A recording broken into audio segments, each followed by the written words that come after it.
شروع کنیم بچه‌ها. Right, are we ready? شروع کنیم. با دعا شروع می‌کنیم. بله بله. دعا باش.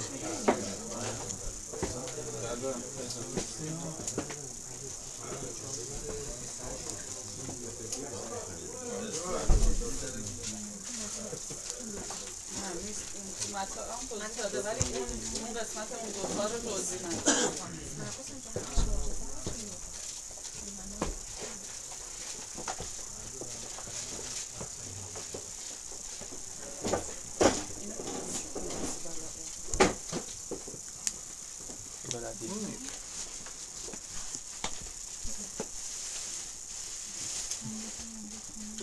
So, shall we start with a prayer?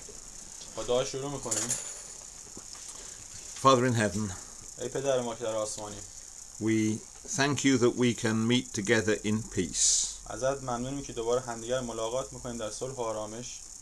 Help us to understand your word, the Bible. به ما کمک کن تا مفهوم اصلی کلام انجیل رو درک کنیم. Help us to reach a better understanding of your truth. به ما کمک کن تا حقیقت بیشتر درک کنیم. This prayer we ask in Jesus' name. این دعا رو می‌کنم در نام عیسی مسیح. Amen. Right. Better remind everyone that we reaching the end now of the main course of 10 lessons. Tell all that. Which one? We're going to do number 7. می‌خوایم امروز یعنی خودتون میتونید چک کنید که جلسه چندمتونه که هستین. امروز درس جلسه هفتمی هست که حالا تو روالی که داریم میریم ما میریم چه. We actually only have this one and one more to do. و یک یا حدوداً دو تا یعنی یک یا دو جلسه دیگه هست که خیلی ها اگه بیان دیگه بعد کامل میشه. جلسه هاشون که بعد می‌بودن حتما. But it's not like getting a set of stamps. It's what we have to do is understand the gospel, and maybe I'm not explaining some bits of it as well as I should. البته که خیلی شاید خیلیاتون رو ندونم که یعنی مهر نزده باشم که کدوما رو اومدین، ولی خودتون میتونید چک کنید که کدوما رو بودین و بدونین که داره پروسه‌تون چطوری جلو میره. میتونین بپرسین So if there are some areas that you want me to go over in, we have a whole lot of supporting studies, so maybe we'll do some of those before we go back and do the complete set again. این دوره وقتی تمام میشه دوباره حتما احتیاج داریم که یه سری درس‌ها رو دوباره مرور کنیم، برمیگردیم بهشون و دوباره اونا رو کار می‌کنیم. و قطعاً که این خیلی مهمه که فکر نکنید که قراره که درسایی که این 10 جلسه رو یک بار شرکت کنیم. خوبه که چند بار تو این دوره باشین، یعنی دنبال این نباشین که 10 جلسه شرکت کنید و تمام میشه. باید حضور داشته باشین که بشینه تو ذهنتون. So the important thing is not to do the lessons, it's to understand the gospel.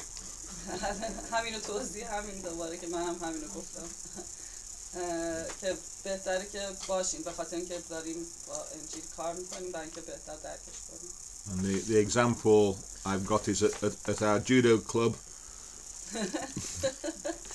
where you have to learn how to do particular throws and شبیه این میمونه که ما داریم یه کلابی میریم که جودو کلاب باشگاه جودویی داریم میریم و هی میخوایم تمرین کنیم برای اینکه بهتر یاد بگیریم. We've got a man who's recently arrived with a brown belt on. و خب which is a high grade. به اون کارمند قهوه‌ای که داره جودو. And someone's shown him all the techniques. He knows all the techniques you need to know for a brown belt. و خب میتونه اون کسی که تکنیک‌ها رو خوب بلده شاید هنوز کمربند نگرفته ولی که تکنیکو خوب بلده میتونه انجام بده اون کارو. But when he gets onto the mat, even quite small people can beat him because he's never practiced the technique, as it was, never practiced the fighting. و خب البته که احتیاج داره که تمرین کنه هر کسی که توی جلسه هست. تو کلاس جودو تو باشگاه جودو هم همینطوره. باید تمرین بشه تا یاد بگیره. کسی که ساکت میشینه و هیچ کاری نمیکنه معمولا خب خوب تکنیک‌ها هم یاد نمیگیره. And the same things to watch out for with this. It's not a question of doing 10 lessons and that's it. It's a question of understanding the gospel. It's not quite the same.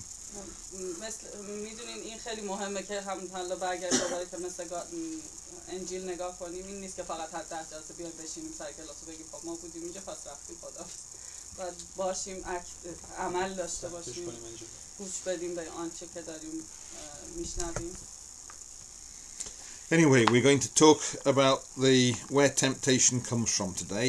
Where sin and temptation come from. خب میخواد امروز در مورد درسی حرف بزنه که میخواد به ما توضیح بده وسوسه از کجا میاد. So let's start off with the idea of sin. میخواد با یه نکته شروع بکنه که در مورد وسوسه حرف میزنه.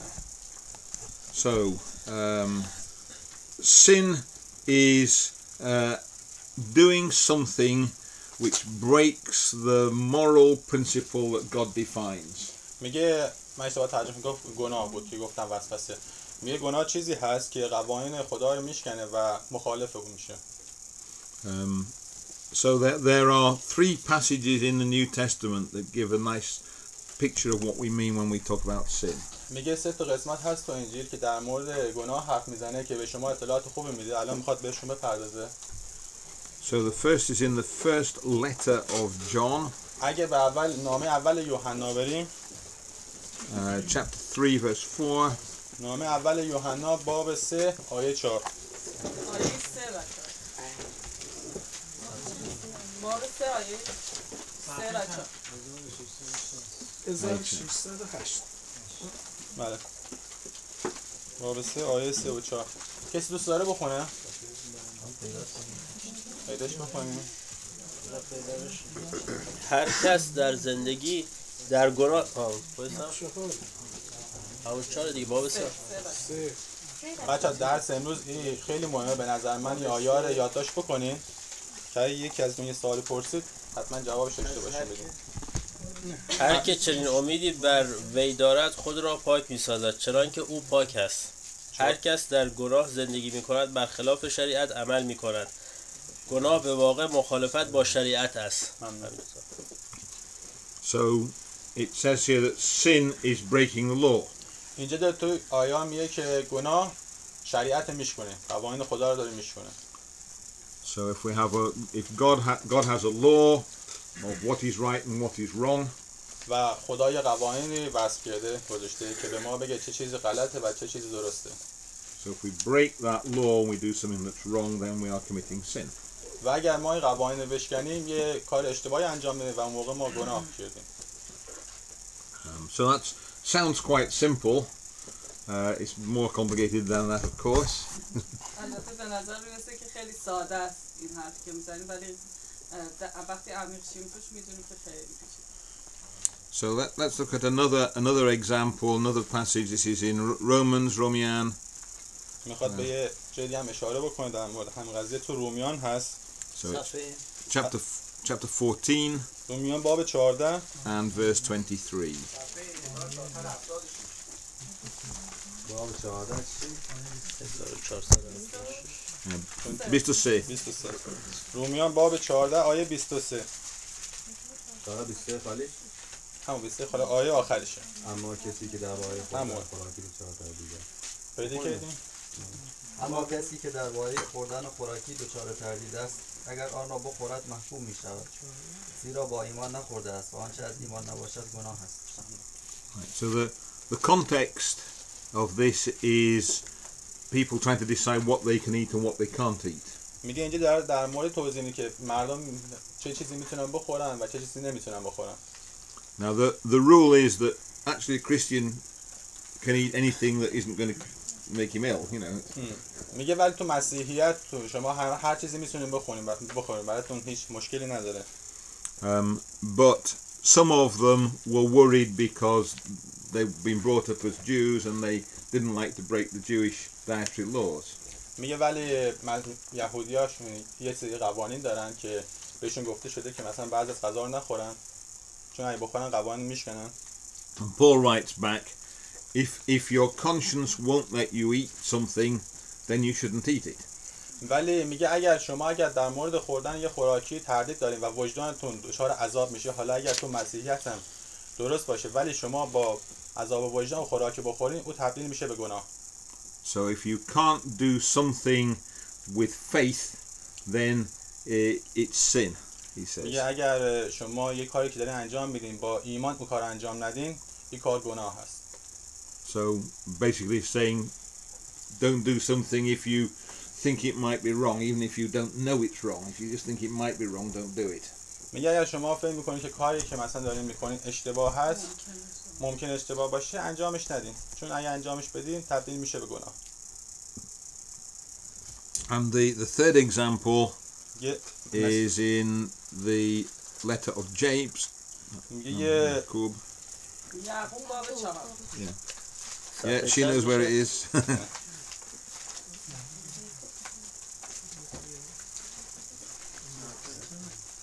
صفحه 1591 یعقوب باب 4 Hey, how's that? آیه 17 هم آخرین آیشه. بنابراین هر که بداند چه کاری درست است و آن را انجام ندهد گناه کرده است. ممنون. Right, so you can sin by not doing something. میگه شما حتی میتونید گناه هم بکنید، حتی اگه مثلا یه کاری که بدونید درسته ولی انجامش ندین، اون هم خودش گناه حساب میشه. So if someone is in need and you don't help them, میگه then اگر that's sin. میگه اگر یه نفر مثلا احتیاج به کمک داشته باشه ولی شما بهش کمک نکنین، او گناه حساب میشه. So you can sin by sitting in an armchair with a good book and just reading. مثل اینکه بشینید روی صندلی و خیلی کتاب خوبی هم بخونید ولی اون کاری که باید رو انجام ندین، بازدارین گناه میکنید. If you should have been doing something else. اگر که شما میتونید کار بهتری انجام بدید. بدون صفحه بعدش. اوکی. Yes. So if you should have been doing something else, then doing nothing is sin, even if it's quite harmless.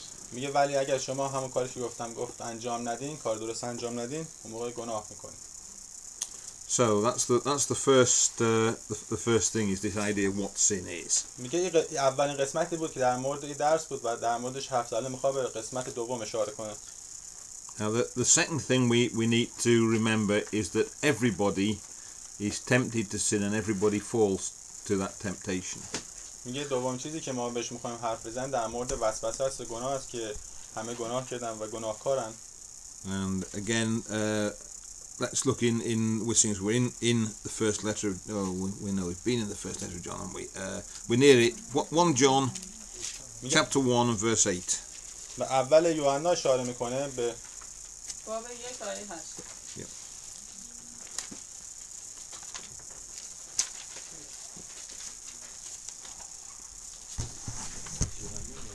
اول یوحنا پیداش کردین همه؟ اول صفحه 1606 اول یوحنا باب 1 آیه 8. اگر بگوییم بری از گناهیم خود را فریب داده ایم و راستی در ما نیست. ممنون. So the point is we are all sinners. There's no one here that isn't.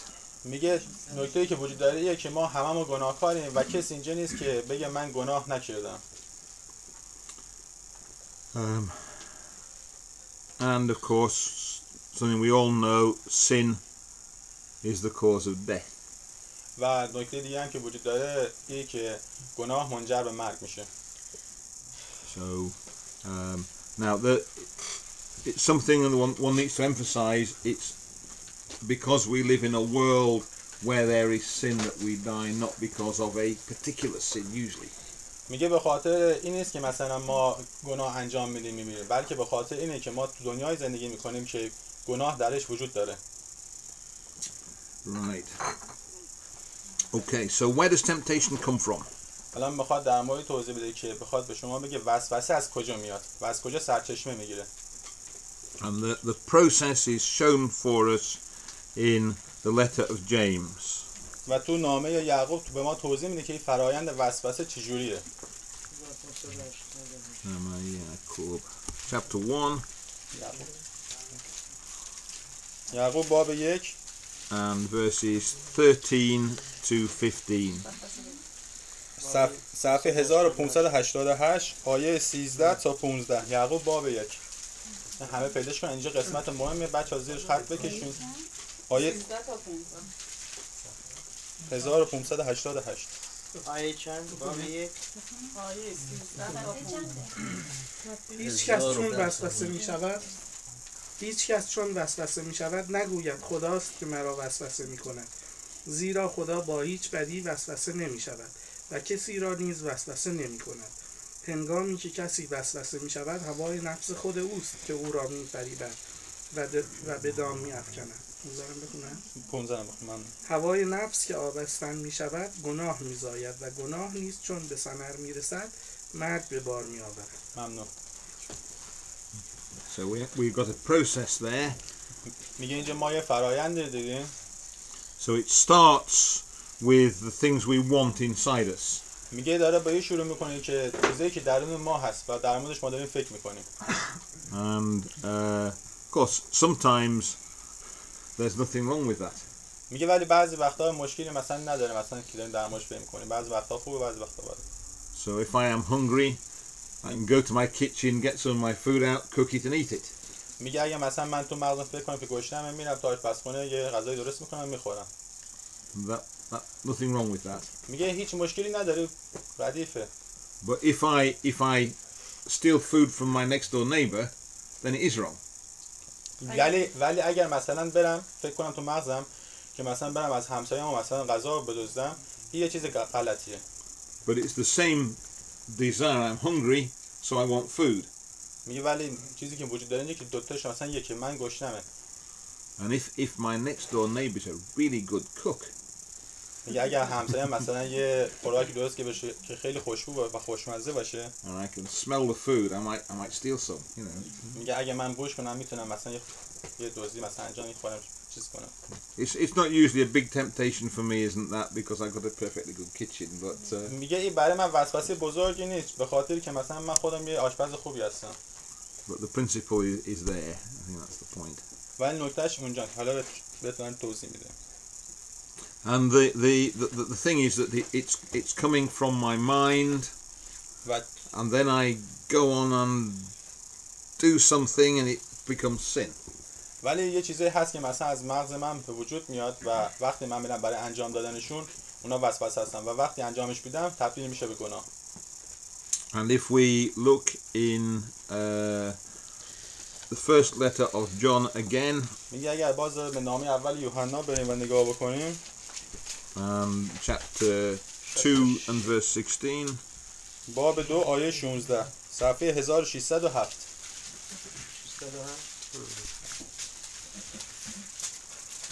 آیه چند؟ آیه 16. بخونم. زیرا هرچه در دنیاست، یعنی هوای نفس، هوس‌های چشم و غرور مال و مقام، نه از پدر بلکه از دنیاست. دنیا و هوس‌های آن گذراست، اما آن که اراده خدا را به جا می‌آورد تا ابد باقی می‌ماند. That's too much, I think. Anyway, it talks about three things that tempt us. میگه اینجا داره در مورد 3 تا چیز حرف میزنه که ما رو وسوسه میکنه. And it talks about the things we want inside. میگه hungry, whatever, you know. اولین چیزی که میخواد در موردش حرف بزنه یکی چیزایی که داخل ما هست، حالا مثلا یا گرسنمون یا چیزای دیگه، تمایلامونه که وسوسه‌مون میکنه. And it talks about things we see that look good. و چیزایی که ما میبینیم و به نظر خوب میان، اونا وسوسه میکنن و تمایل پیدا میکنیم. And it talks about things we do because they make us feel important. و یه چیزای دیگه هم هست که مثلا ما انجامشون میدیم و فکر میکنیم وقتی کار انجام میدیم مثلا مثل هم غروره. And it says here this is all the temptation there is. میگه تمام وسوسه از همینا میاد. And my experience says that's quite correct. و تجربه من داره به من میگه که اینا اکثرا بیشترشون هم درسته. But the thing is, it's all still my mind that's producing those temptations. ولی چیزایی که داره در موردش توضیح میده همش از ذهنش داره میاد که همون وسوسه میشه. Okay, one more verse that says that. The words of Jesus in the Gospel of Mark. میگه الان میخواد در مورد عیسی مسیح حرف بزنه، تو انجیل مرقس میخواد اشاره کنه. Marcos chapter 7 مرقس باب 7 and verses 20 to 23. 1310. Ai bisto se. مرقس باب 7 آیه 20 تا 23. 1310. او ادامه داد آنچه از درون آدمی بیرون می آید آن است که او را نجس می سازد. زیرا این هاست آنچه از درون دل انسان بیرون می آید: افکار پلید، بی‌عفتی، دزدی، قتل، زنا، طمع، بدخواهی، حیله، هرزگی، حسادت، تهمت، تکبر و حماقت. این بدیها همه از درون سرچشمه میگیرد و آدمی را نجس می سازد. So it all these evil things come from our own inner thoughts. میگه تمام چیزایی که الان انجیل از ذهن خودمون میاد. Here it says the heart of man, but in the Bible the heart is your secret thought. میگه اینجا در مورد مثلا قلب انسان حرف زده، ولی تو انجیلی که مثلا اینا خودشون دارن تو انجیل اصلیش در مورد مثلا اسرار انسان ها حرف زدن که تو قلبشون هست. And we've got this idea of is the word nafs a good word to say? Nafs, where yes, it all comes yes. from? Yes. Yes. Yes. And if you go to the Old Testament, same picture. Find that Jeremiah. اینجا الان میخواد در مورد یه چیز دیگه براتون حرف بزنه. تو ارمیا میخواد بره، ارمیا تو عهد عتیقه. And it's chapter 17. ارمیا باب 17 صفحه 997.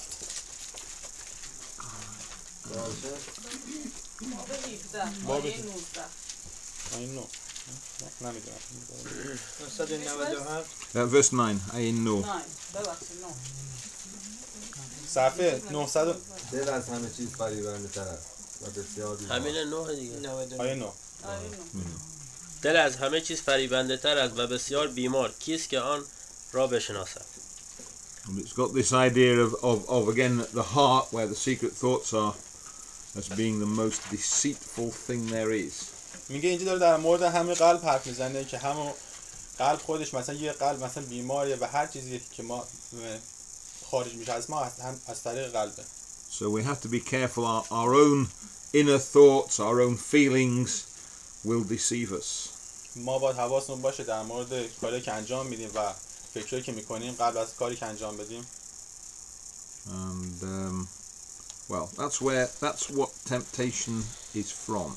و این الان به ما توضیح داد که وسوسه از کجا اومده و میاد.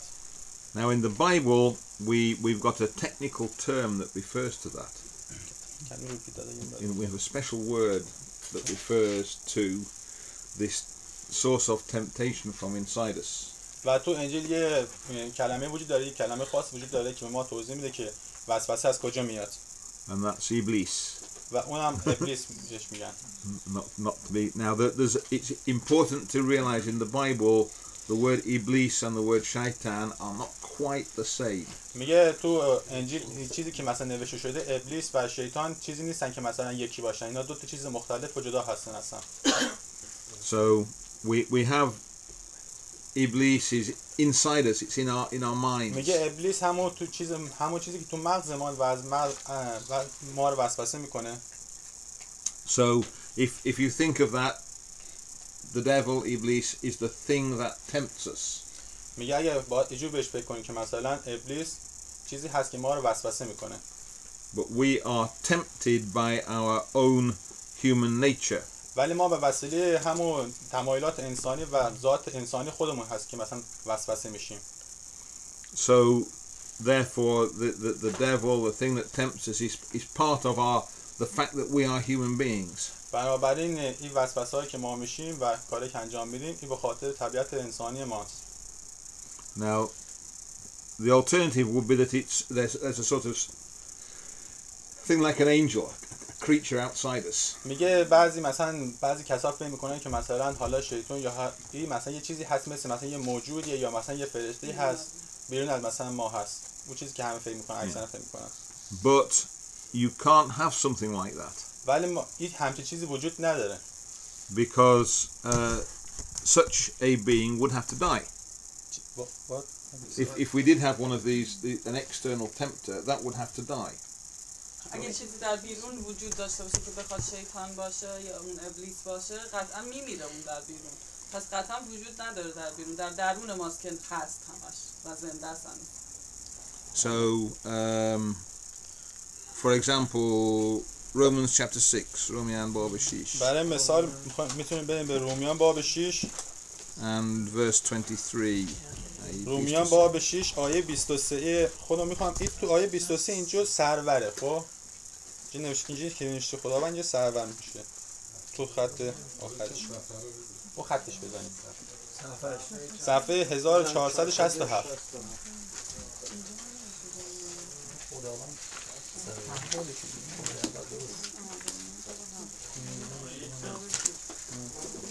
آیه چند؟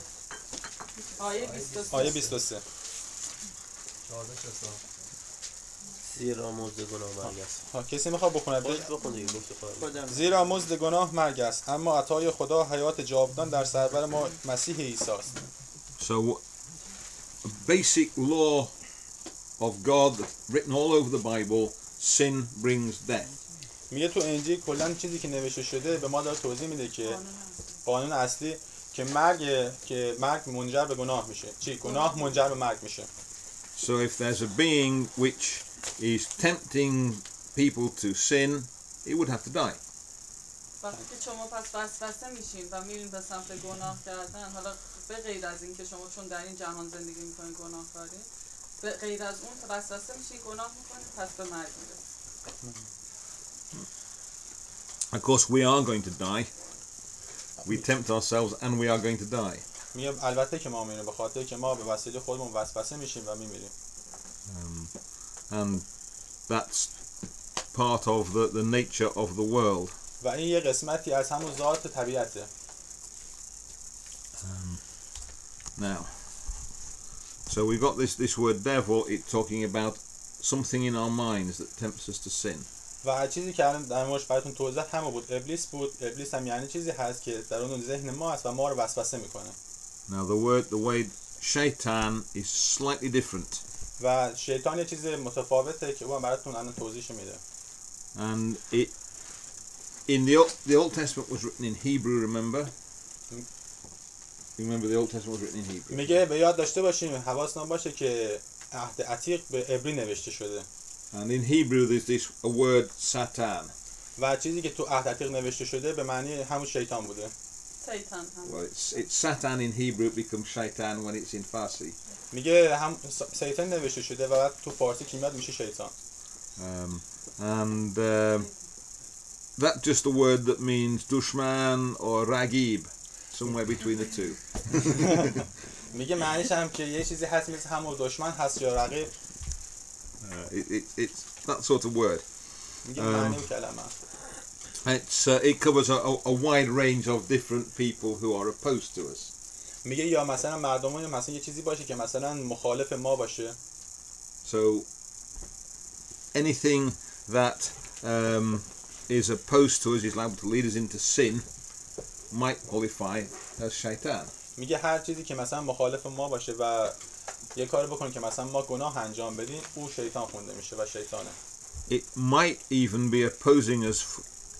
That's a good thing. میگه حتی بعضی موقع چیزای خوب هم مثلا میتونه شیطان باشه. Give you an example. میگه الان براتون یه مثال میده. So if we go to First Chronicles. اگر به اول تواریخ بریم. تواریخ عهد عتیق. اول تواریخ باب 21. اول تواریخ باب 21 صفحه verse 1 really, but it go on a little bit further. 1 to I know 1 to 2 or 1 to 3. میگه از آیه 1 حالا شروع میشه ولی آیه 2 و 3 هم مهمه. حالا برای ما چیز می‌کنیم. صفحه 523. Verses 1 to 3 perhaps.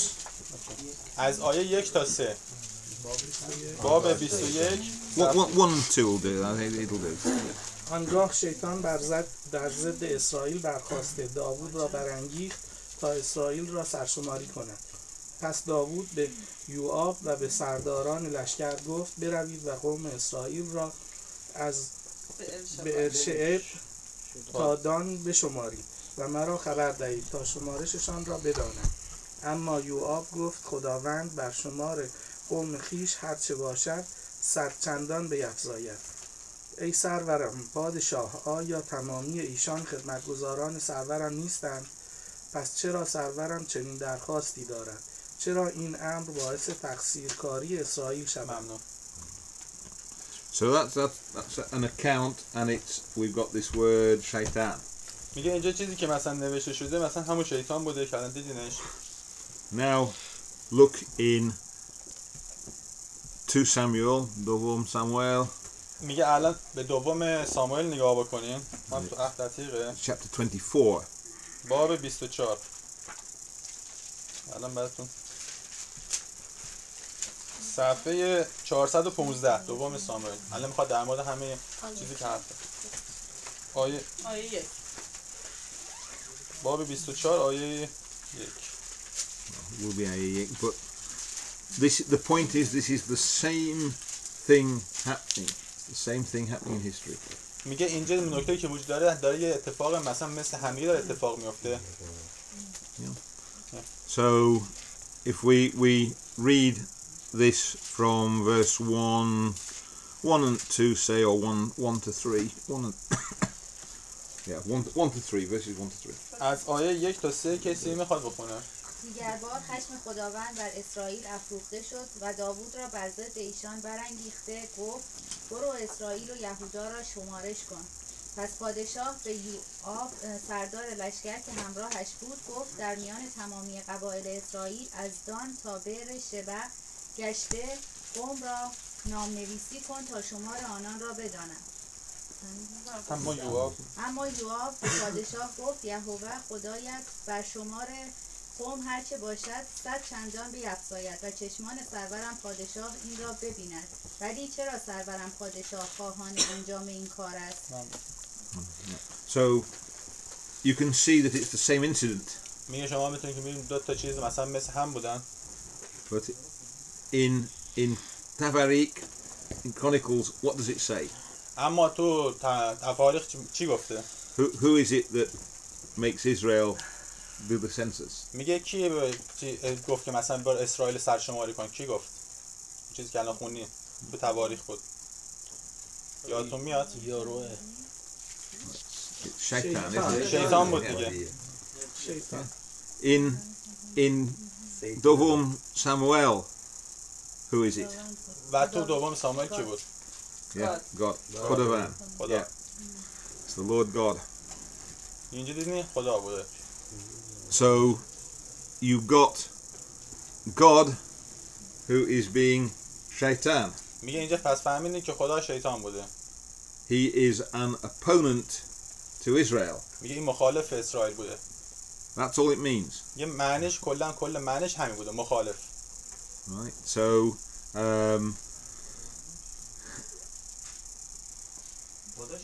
one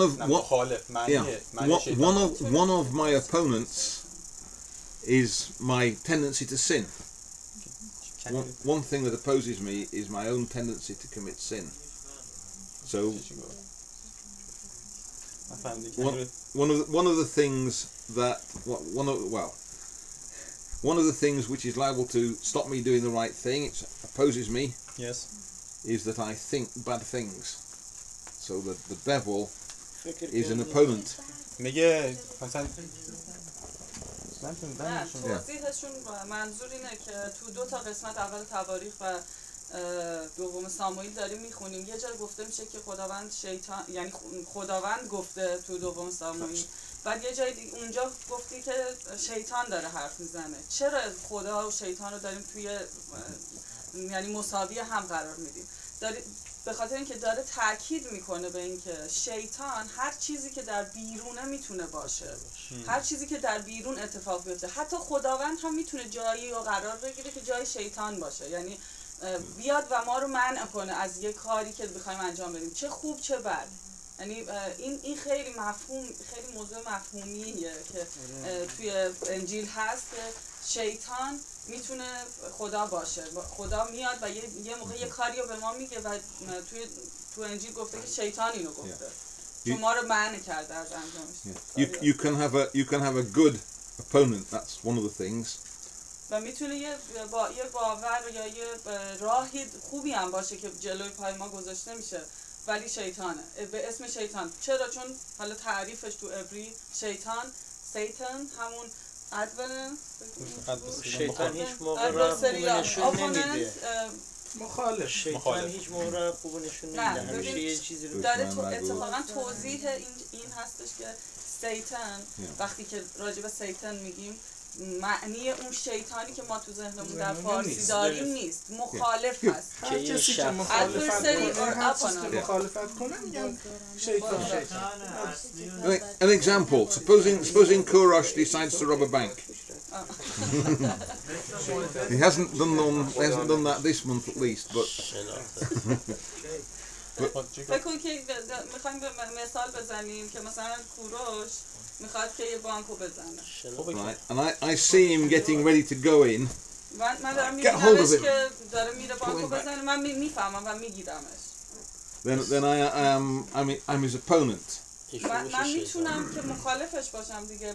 حتی این کلمه میتونه شیطان هم نامیده بشه. من دارم این کوروش رو از انجام دادن اون کاری که منفیه و قطعا مخالف خداونده منع کنم و من خودم میتونم همون مخالف. And in Hebrew, that's exactly in Hebrew, that would mean that I got the word Satan applied to me. تو عبری کاملا این کلمه به اسم شیطان گفته شده. باشه ایشون وسوسه شیطانی داره، خب مثلا داره همون کار رو انجام میده و دکتر جان داره اونو باز میده از این حرکت. خب ایشون دیگه شیطان نیستش. میتونیم وقتی بازدارنده میتونه باشه. موضوع اون کلمه است.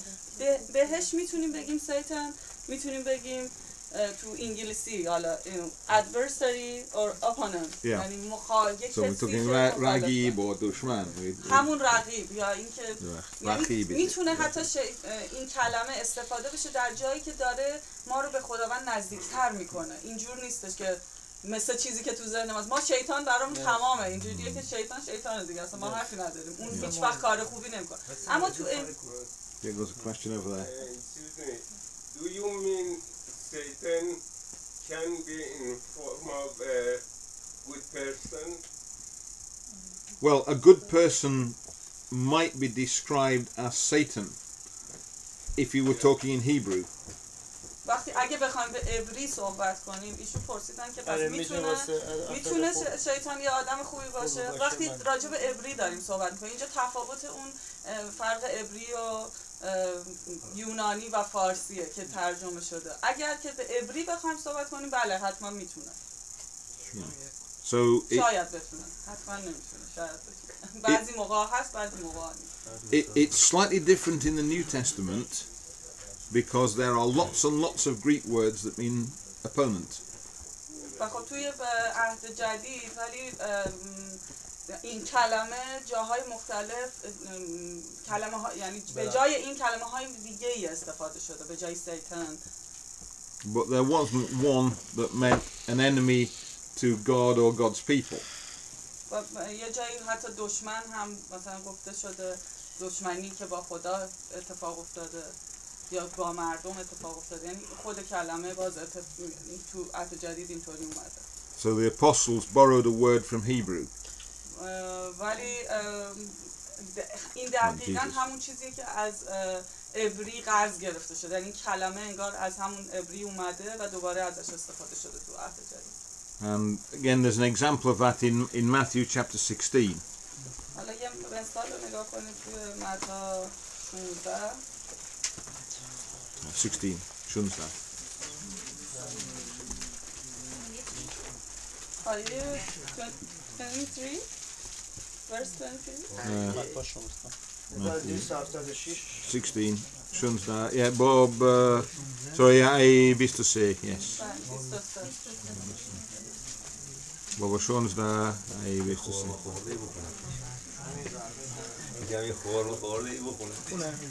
عیسی روی برگردانیده به او گفت دوش از من ای شیطان تو مانع راه منی زیرا افکار تو انسانی است نه الهی. ممنون. So Peter has tried to persuade Jesus not to go to the cross. پتروس اومد وقتی که عیسی رو داشتن می‌بردن به صلیب، پتروس اومد و ممانعت کرد از اینکه عیسی بره و عیسی بهش گفتش که برو ای شیطان. یعنی پتروس که آدم بدی نبود ولی عیسی بهش گفت برو شیطان، چون تو داری منو منع می‌کنی از اون کاری که باید اتفاق بیفته ولی کاریه که خوبم نیست. خب هیچ کس دلش نمی‌خواد این اتفاق بیفته. You got ahead of me. So the point there though is that it's Peter that's described as Satan. He says to Peter. میگه نکته که اینجا وجود داره یکی در انجیل به ما میگه که پتروس شیطان خونده میشه. And the other important thing is he says, where are your thoughts coming from? He says they're coming from you're thinking the things of man. میگه و چیزی دیگه که وجود داره که مثلا میخواد بگه چیزا از کجا میاد، این چیزا همش از درون خودمون میاد. So there's not someone outside Peter that's giving him the ideas. These are man's thoughts that Peter is thinking. میگه جوری نیست که مثلا یکی وایساده باشه بیرون یا مثلا یکی وایساده باشه پشت سر ما به ما بگه مثلا این کارو بکن. اینا همش از مغز خودمون میاد. So we have this picture of Satan as being someone who opposes you. میگه الان ما به نتیجه رسیدیم که مثلا یه تصویر داریم از این که مثلا شیطان چیزی هست که مثلا کسی باشه که مثلا مخالف ما. Sometimes what opposes you is your own evil thoughts. Sometimes what causes the temptation is your own evil thoughts in your own head. میگه بعضی وقتا میتونه مثلا مغز خودمون باشه که درون مغز خودمون میاد. So the devil is an example of shaitan. میگه همون ابلیس یه مثال تمثیلی است از شیطان. But it might be that there's someone else who is trying to persuade you to do something that's wrong. میتونه البته همون کسی باشه که شما رو از یه کاری که تو منع قوانین هستش بخواد به سمت اون هل بده که انجامش بده. So here Peter is trying to persuade Jesus to do the wrong thing. میگه اینجا پتروس داشت تلاش میکرد عیسی رو که مثلا از یه کار منعش بکنه. به یه سمت یه کاری که درست هم نبود. یعنی اون اتفاق باید میافتاد. چی؟ ترغیبش کنه. ترغیبش کنه نه منعش کنه.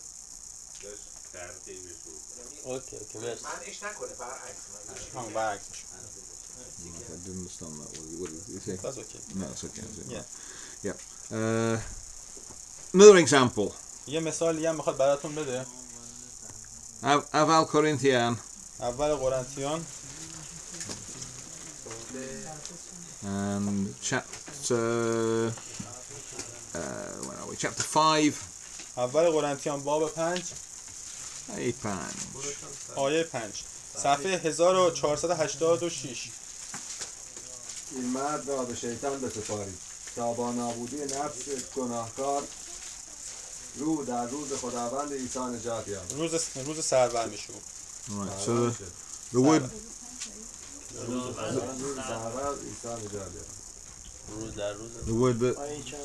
the word flesh in this, it says for the destruction of the flesh. That could be nafs. It could be the desires of the flesh. It might probably isn't, because it sounds as though it is nafs, is it? Yes. آیه 5. Good. It's one up for that translation. Yeah. Yeah. So it's. But the point is here, it's Shaitan who is going to help this man to become better. میگه نکته که اینجا وجود داره اینه که شیطان به این مرد میخواد کمک کنه تا یه آدم بهتری باشه. So that in the day of judgment میگه تو روز he will be قضاوت found faithful. میگه یه مرد مثلا با ایمانی میتونه باشه. وقتی به شیطان کمک بکنه تو روز رستاخیز روز همون قضاوت یه آدم با ایمان و خوب میتونه باشه. So what's happening is he's sending someone to oppose this man in doing wrong things. So Paul is telling them, he's writing the letter. He's saying that this person must be sent to someone who will stop him from doing the wrong things he's doing. میگه پولس توی نامه به اونا گفته که مثلا این مرد به یه جای مثلا هدایتش بکنین که آقا که مثلا از این کارهای اشتباهش مخالفتش باشه، مخالفت کنه تا به راه درست بره. بله. But that person is then an opponent. Yeah, he says so it's Satan. ولی او شخص مثلا شیطان میتونه باشه. You want another example? یه مثال دیگه براتون میخواد بده. Find it quick. It's هر کسی یا هر چیزی که مخالفت داشته باشه با نظر ما، حالا نظر ما میخواد درست باشه یا غلط، اون شخص یا اون چیز بهش میاد شیطان. فقط همین که مخالف باشه با نظر ما. بعضی وقتا میتونه خوب باشه، مثلا کارش میتونه خوب باشه، بعضی وقتا بد باشه. نظر ما ممکنه درست باشه یا غلط باشه، ولی اون که مخالفت میکنه میشه شیطان. یه خورده برای ما سخته، بخاطر ما نمیره تو مغزمون که شیطان میتونه هم شیطان اسم اینو بذاریم که با اون آتیش نکنیم. از بچگی یه جوری دیگه تعریف شده واسه ما تا الان میگیم از بچگی تعریف شده. Well, it can sometimes. It can. Yes, that's the point. It's a neutral word. Could be a bad Satan. You can have a good Satan. خب بعد میخواد الان یه توضیح دیگه هم بده. 1 Timothy chapter 1 verse 20. Aval Timotheus baba yek ay beast. چی بود؟ اول تیموتائوس. اول تیموتائوس باب چند بود؟ باب یک آیه 20. اول تیموتائوس باب 1 آیه 20. 1553 اول.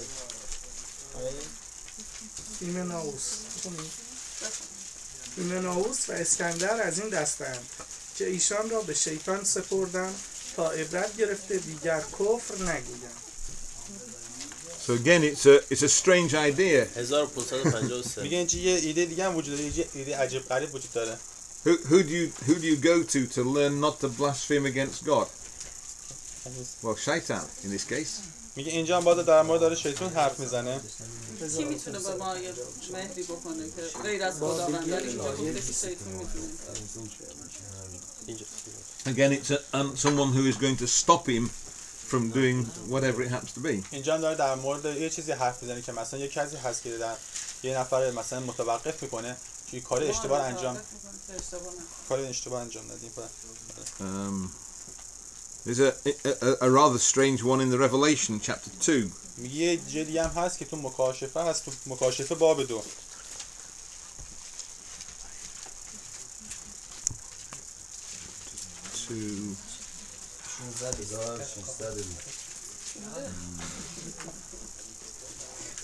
And verse 13. مکاشفه باب 2 آیه 13. صفحه 1620. میدانم کجا مسکن داری، آنجا که پایتخت شیطان است. با این همه به نام من وفادار مانده ای و حتی در ایام. Right, so thank you. If you go back to verse 12, you can see where he is. He's in Pergamon. میگه تو آیه 12 برمیگردن که مثلا کجا هست. از اول بخون به فرشته کلیسای پرگامون بنویس: او که شمشیر بران دو دم دارد چنین میگوید: میدانم کجا مسکن داری، آنجا که پایتخت شیطان است. با این همه به نام من وفادار مانده ای و حتی در ایام آنتیپاس آن گواه امین من که او را در شهر شما از زیستگاه شیطان است کشتند. ایمانی را So we've got this place, city called Pergamon. میگه ما الان فهمیدیم که این محلی که مثلا اسمش هم پرگاموم هست. And apparently this is where Satan lived. میگه اینجا جایی هست که شیطان مثلا زندگی میکنه. So what's happening? چه اتفاقی افتاده الان؟ Well, what's happening is that there is someone who is opposing Christians who lives in Pergamon. الان چیزی که اتفاق افتاده که مثلا یه نفر مخالف مسیحی هست که چیز میکنه مسیحی هست. And because he's opposing Christians, he's an enemy. و به خاطر این که مثلا مخالف مسیحی هست همون دشمن حساب میشه. And so we've got this word shaitan which means dushman as well as ragib. و همون چیزی که مثلا شیطان هست دشمن خونده میشه یا رقیبه. I have a few more examples if you want, but I think we've probably had enough for the moment. میگه مثالای زیادی هست من میتونم براتون توضیح بدم و در موردشون حرف بزنم. Say that Iblis is a shaitan, but there are other enemies as well. میگه ابلیس اینجا مثلا شیطان میشه ولی یه دشمن دیگه هم هستن. And they also come up as shaitan, so it's not quite so simple. Iblis and shaitan are not always the same person. They could be the same person, but shaitan could be even a good person. In the Bible. So yeah, we got it. Yeah, we got that. So right. So there are.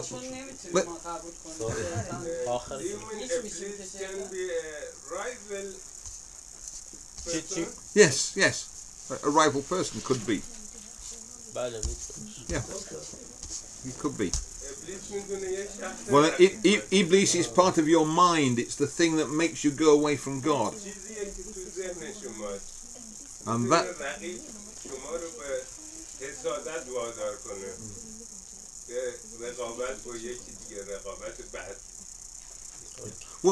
What leads you to sin is your own mind. میگه چه چیزی شما رو به گناه هدایت میکنه؟ فقط مغز شما. And that means you can't trust your own mind. و این معنیش اینه که شما نمیتونید به مغز خودتون فکر خودتون مثلا چیز کنید اعتماد کنید. You get it said Englishmen say it all the time. You say, why did you do that? He said it seemed like a good idea. میگه تو یه چیز انگلیسی هست که مثلا به ما میگه مثلا شما چه کاری انجام دادید ولی مثلا طرف میاد به ما میگه به خاطر که ایده خوبیه. Later on when you realize what's happened, you realize it wasn't a good idea at all. ولی بعد از که مثلا کار انجام میدین و در موردش مثلا تحلیل میکنین به نتیجه میرسین که ایده خوبی نبوده. But that first thought that makes you think it would be a good idea to do that and you do something completely wrong. That's the devil. میگه اولش که فکر کردین مثلا پیش خودتون بودین فکر کردین که مثلا این کار انجام بدین گفتین کار خوبیه و انجامش دادین ولی آخرش به نتیجه رسیدین که کار اشتباهی است و این همون ابلیس هست. So in the practical point is that if you think something's a good idea, you should always think again before you do it. میگه نکته‌ای که اینجا وجود داره که اگر مثلا شما خواستین یه کار انجام بدین و پیش خودتون گفتین یه کار درستیه قبل از اینکه انجام بشه باز در موردش فکر کنین قشنگ با دقت و ببینید واقعا درسته یا نه. And the other point of course is that Jesus died to destroy the devil. و نکته دیگه هم که وجود داره اینه که عیسی مسیح مرد تا گناه و همون وسوسه رو نابود کنه. So if we look in Hebranian اگر به عبرانیان نگاه کنیم and chapter 2 عبرانیان باب 2 and verse 14 آیه 14 صفحه 1572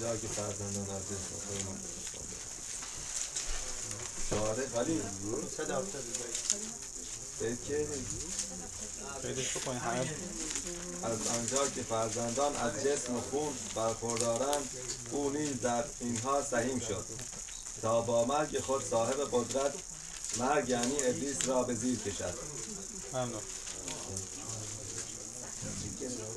صفحه 1572 باب 2 آیه 14 از آنجا که فرزندان از جسم و خون برخوردارند او نیز در اینها سهیم شد تا با مرگ خود صاحب قدرت مرگ یعنی ابلیس را به زیر کشد. So the point is that Jesus was tempted the same way we're tempted. میگه نکته که اینجا وجود داره اینه که عیسی مسیح مثل ما وسوسه شد همونجوری که ما همان وسوسه میشیم. he had a human mind, میگه او یه مغز داشت مثل مغز ما، مغز انسانی. and that led him sometimes to want to do things that were wrong. میگه بعضی وقتا وسوسه میشد تا که هدایتش میکرد که یه کار اشتباهی انجام بده. و The difference between us and Jesus is that we go and do the wrong thing all the time. Well, not every time, but most times. میگه ولی نکته که اینجا وجود داره و فرقی که هست بین ما و عیسی مسیح ایه که ما اگر یه فکر میکنیم در مورد مثلا یه کار اشتباه انجام بدیم، بیشتر موقع انجامش میدیم. Jesus never did that. ولی عیسی مسیح هیچ وقت کار انجام نده. وسوسه شد ولی کار انجام نداد. Jesus always did things that were right, even though sometimes he was tempted to do wrong things. میگه عیسی مسیح همیشه کار درست انجام داد، حتی موقعی که وسوسه شد. And that's the big difference between us and Jesus. و این یه تفاوت بزرگی است بین ما و عیسی مسیح. So let's summarize what we've done, what we've said. بذار خلاصه کنیم ببینیم چطور شد. و So the first thing, sin is a failure to follow God's law and it leads on to death. میگه نکته‌ای که اینجا وجود داره که گناه قوانین خدا رو میشکنه و وقتی این کار انجام بدیم منجر به مرگ میشه. گناه منجر به مرگ میشه.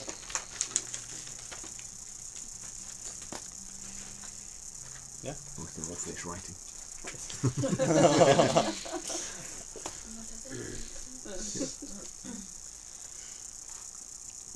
This is being a university lecturer. You notice your students writing.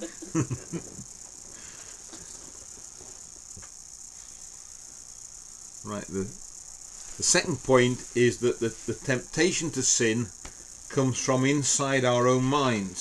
و نکته دومی که وجود داره ایه که در مورد وسوسه که وسوسه از خود ما میاد و ما رو هدایت میکنه که گناه انجام بدیم. I'm going to get another verse on that in a moment just to remind us. Mark. میگه یه آیه دیگه میخواد به شما نشون بده. Mark 7, remember verse 20. Just read it again. Mark chapter 7, مرقس باب 7 and I visto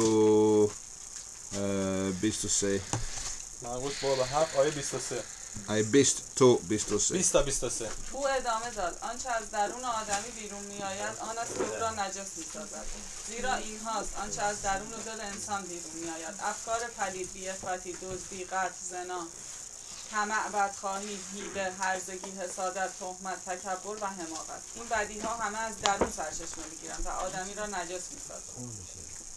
So the temptation to do wrong comes from inside us. It comes from in our heads. میگه وسوسه‌ای که به ما میگه مثلا این کارا انجام بدین و کار اشتباه بکنین از خودمون سرچشمه میگیره و از مغز ما میاد. And the third point is that we have to think before we do things because we're likely to be led astray by our own thoughts. میگه نکته سومی که وجود داره اینه که ما باید قبل از انجام هر کاری فکر کنیم که اون کار درسته یا نه. And that's it, thank you. این کلاس تموم شد الان. یه سوال دارم. سوال. Do you have question? No, yes, I'm sure there are plenty of questions, so I'm getting this pen out. من یه سوال دارم. Right. همینطور که گفت وسوسه یه غریزه است تو انسان، مثل گشنگی، مثل هر چیزی غریزه است. پس جزء آفرینش خداست، جزء خلقت خداست این یا نه؟ مثل دست انسان، مثل پای انسان. When I'm hungry. Temptation. یه غریزه است. Well, it could be temptation. But he wants to know جزء آفرینش خداست. God's create this temptation. مثل دست مثلا، مثل Well, God has made the kind of person that might be tempted. میگه خدا میتونه خلق کنه کسی رو که تو رو بتونه وسوسه کنه. But he wants to know just بهش همون دست و پا رو بگو متوجه میشه. بهش بگو مثل پا، مثل دست، جزء آفرینش. If you weren't hungry, you wouldn't eat and then you would die. So it's a good thing to be hungry sometimes. But if your hunger makes you steal from someone, then it's wrong. It's a different question. He wants to know بهش بگو دست پا که خلق شده temptation created from God. مثلا All right, where did the first temptation come from? You mean? Well, it's the same things that sometimes are wrong, sometimes are right. But very God often. created temptation. God created a mind that will allow temptation. Our minds will tempt us to sin, and God has made us a mind that will lead to sin.